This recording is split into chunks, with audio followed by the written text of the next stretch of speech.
Ini kan kasus perceraian ini dikait-kaitkan dengan nama-nama beberapa artis nih Kak. Ya, Boleh dijelaskan nggak sih Kak, itu sebenarnya kasus apa, isu itu tuh beneran nggak sih Kak? Mengenai nama-nama artis yang terseret. oh, eh, nggak ada ya. Kalau materi gugatan kan tidak ada nama lain, cuma Ibu Atalia dan Pak Ridwan Kamil. Bu Atalia pun dalam gugatannya tidak menyampaikan ada nama-nama lain atau isu orang ketiga di sana. Jadi saya bisa pastikan materi gugatan itu tidak ada kaitannya atau tidak ada hubungannya dengan isu-isu yang beredar mengenai kehadiran orang ketiga. Ya. Dan banyak nih Kak, di publik katanya anak adopsi Ridwan Kamil itu hasil dari anaknya Kakak atau Aura Kasih nih Kak, tanggapannya seperti apa? Sebagai advokat, kami sudah terbiasa untuk nggak percaya omongan orang tanpa melihat dokumen hukumnya gitu ya. Nah kebetulan seiring dengan berjalannya proses perkara perceraian yang sedang berjalan ini, tentu kami meminta dokumen-dokumen yang ada kaitannya dengan perceraian, misalnya kartu keluarganya, buku nikahnya, akta kelahiran anak-anak dan lain-lain.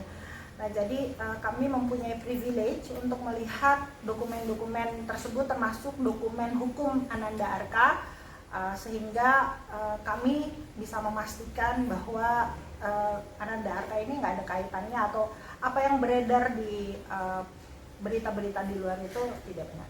Artinya kalau Anda sendiri terjun langsung di dalam proses pengadopsian si anak-anak yang ada kami? Enggak, ini masih dalam kaitannya kasus perceraian ini gitu. Oh, iya. Jadi kan ada akibat-akibat hukum yang mungkin terjadi akibat adanya perceraian, misalnya pembagian harta gono gini, lalu hak asuh anak gitu ya, sehingga dokumen-dokumen tersebut memang kami minta dari klien kami. Oke, artinya untuk anaknya Pak Ridwan Kamil ini memang sudah dipastikan bukan dari AK atau Aura Kasih Kak? Dokumennya mengatakan demikian. Oke, berarti berjalannya kasus ini kan untuk pengabdian tersebut terjadi sebelum jauh isu perceraian ini. Dan untuk selanjutnya seperti apa nih Kak, untuk mengasuh si anak ini?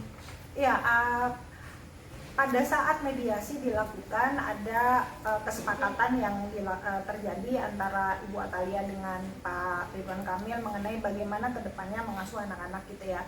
Dan yang disepakati adalah mengasuh bersama gitu. Jadi ya mereka membutuhkan kasih sayang dari kedua orang tuanya, baik dari ibu maupun dari bapak. Tapi pada saat ini kehadiran Ananda Arka ini masih sangat dibutuhkan oleh Pak Ridwan Kamil, sangat gitu ya. Jadi ada Pak Ridwan Kamil ini, ada temannya bermain, ada temannya untuk sholat bareng, ada temannya untuk ngobrol, ada temannya untuk menggambar bersama gitu. Jadi saat ini Ananda ada bersama dengan Pak Ridwan Kamil. Oke, bisa dijelaskan ke alasan waktu itu Pak Ridwan ini untuk mengadopsi si Ananda Arka ini? Saya lihatnya di media sosial tuh, udah cerita lama kan ini ya, 3 atau 4 tahun yang lalu.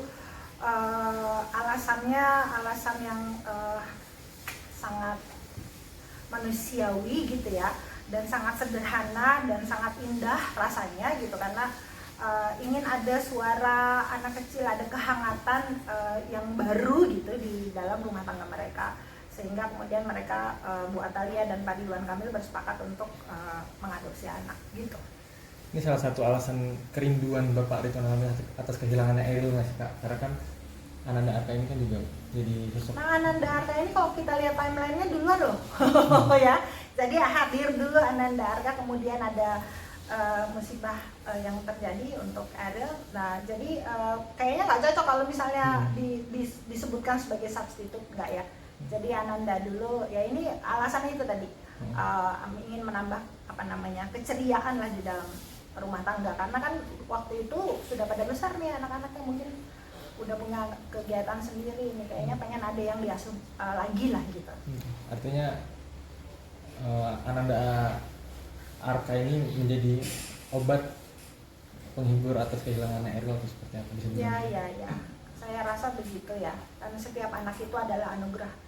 Pada saat ini dengan sudah ada di berada di tangan mereka, sudah mau diasuh bersama, itu kan ada kontrak seumur hidup yang harus dilakukan oleh orang tuanya untuk membesarkan anak ini dengan baik sampai dewasa nanti. Oke, terima kasih.